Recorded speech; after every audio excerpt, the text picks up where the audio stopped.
Okay, so we're joining this video towards the end of flaming this corner bamboo. Now the rod we're going to make for these videos is a Richard Walker Mark IV carp rod. Now this is a 10-foot 2-piece rod, but the butt section of this rod is spliced into a wooden dowel underneath the cork handle. So the butt section is actually a 4-foot long piece of cane that we're going to make. So here we've got a corner bamboo. We've chopped it to about 5 foot to leave us a little bit of extra on the ends and in order to stagger the nodes at a later date. Now what we're doing now is flaming the bamboo, and for this, rather than being our main form of heat treating for this rod, what I'm mainly doing is just driving out any excess moisture that's in the cane and adding a little bit of colour to the cane as well. A bit later on in the process we're going to bake this cane in an oven when the strips have been rough planed into triangles. But for now I just want to get rid of any excess moisture that's in the cane and add just a bit of colour to it. Now you'll notice that I have already split the cane, and this is so that when I heat the bamboo up and it expands, we don't get lots and lots of various splits at different points down the cane. So this just allows the bamboo to expand, and as you can see all up the length it's expanded quite a bit since I started heating it. Now what it does do is means I've got a charred edge on each side of the split, and that will waste a split on each side of the bamboo, but it's definitely worth it in order to avoid ruining the whole corner bamboo by splitting randomly. Now you've started in the middle of this corner bamboo and we're driving the moisture out the end. As you can see now, we're getting towards the end of the bamboo and you can see all the moisture coming out. Now this bamboo, I've had it for probably 10 years or so and it's been well seasoned, but it's still holding quite a lot of moisture. So this is quite important to get it out. Now you'll notice the flame that I'm using, we're using a propane bottle with a torch, and we've got a nice yellow flame with lots of moisture in it. And I'm doing this because I want to heat the bamboo up slowly and heat it all the way through, rather than using a more aggressive flame and burning the outside without heating the inside up. Now we're coming to the end, you'll see lots and lots of moisture coming out of it. And we'll just keep gradually heating it, driving the moisture all the way out. And we'll see in a minute the moisture will stop, the excess water, that'll be replaced by steam, which you can see, and heat coming out at the end now. We're just going to keep gradually driving all that last bit of moisture out.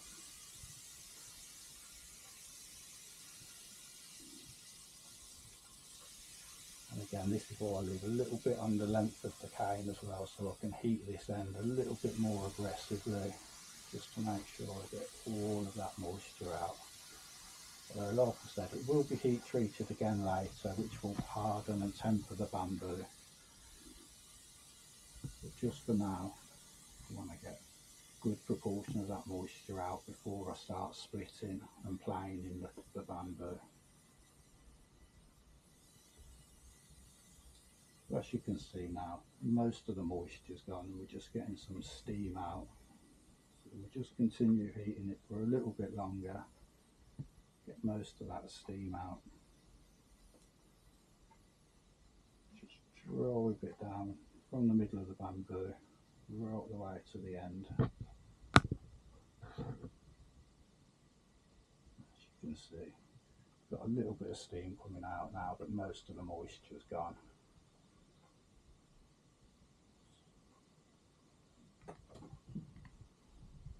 So now we'll just leave that to cool down. Still a little bit of steam coming out, but not too much. So what we'll do is we'll leave that to cool down for a little bit, and we'll just have a quick little brief look at some of the tools that we're going to be using to make this rod. So now we'll have a quick look at some of the tools I'm going to use. Now most of this is just very basic hand tools.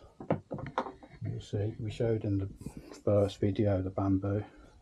Just a very simple wedge shaped knife and a rubber mallet that we're going to use for splitting the bamboo up. All very simple. You can use any knife that you want really. It's nice if it's got a nice wedge shape, but most of it is going to be done by hand, so it's not too important.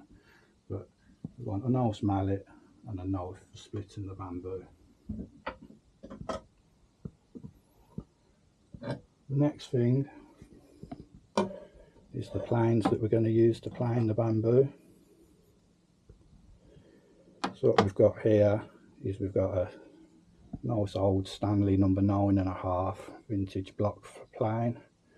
The important thing about this is, one, you've got a lateral adjustment for the blade to make sure it's sat true and planes nice and straight, and the most important bit is the adjustable throat on the plane, so we can widen that and decrease it, and that ensures the plane cuts the bamboo rather than allowing it to split in front of the blade.